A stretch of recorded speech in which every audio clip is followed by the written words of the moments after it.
mostly strong or kind of strong as a nation, I don't think we would sit still for that as a nation, and hopefully we won't in this economic freedom index.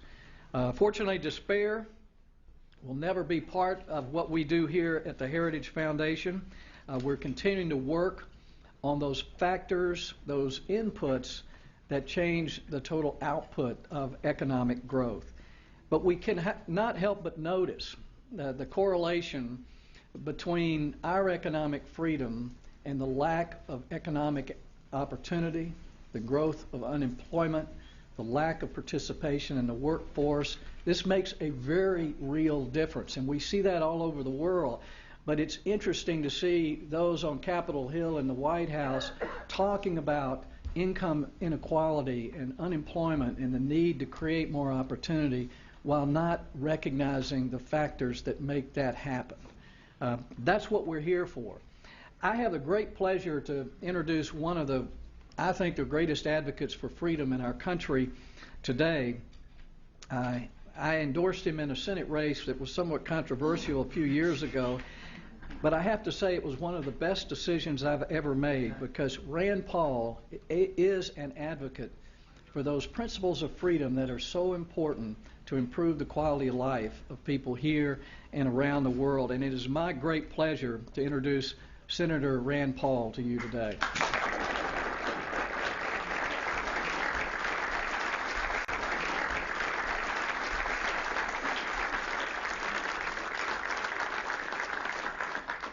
Thank you. I wish we were here under better circumstances. You know, if you like your freedom, you can keep it. Or maybe not. This year, the United States slips in its world ranking for economic freedom. Why? Because economic freedom is inversely proportional to the size of your government. And government continues to grow at an alarming pace. Why is economic freedom important? Is it something abstract? Is it just an abstraction that we want to debate in philosophical societies? I would say no, it's important because 11 million people are out of work in our country. We have the highest corporate income tax in the world. We just raised the personal income tax. We tax our entire economy nearly $3 trillion. Regulatory cost is nearly $2 trillion, and we keep adding to it. We have over 200 regulations added every year that cost the economy over $100 million each. To make matters worse, these regulations, which often cost, one regulation can cost over $100 million, we pass these regulations not by Congress, not by a vote of the Senate, not by a vote of the House, but these regulations are largely written by unelected bureaucrats. The government takeover of health care is a significant loss to freedom. In fact, I would argue that Obamacare involves the largest loss of freedom of choice in 50 years. Not only are you prevented from keeping your doctor if you like them, you're also prevented from choosing your insurance plan. It may well be the biggest lie of the century that if you like your doctor, you can keep him or her. This has never been just about an efficient distribution or what is the most efficient distribution. It's about freedom of choice.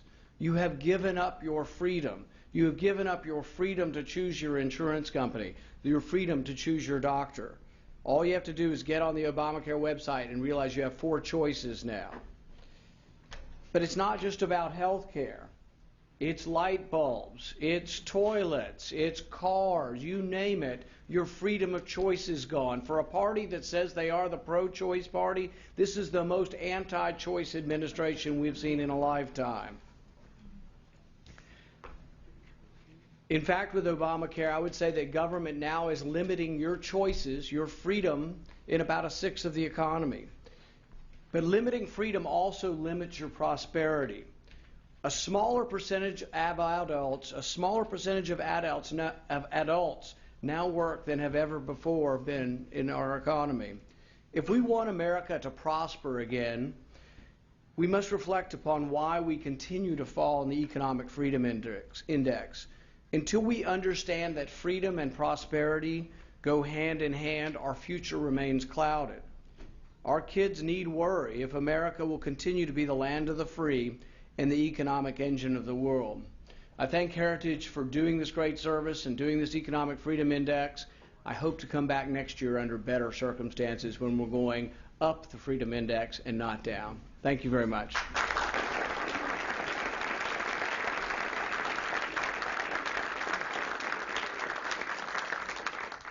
you very much. And I would like to take this time to invite our panelists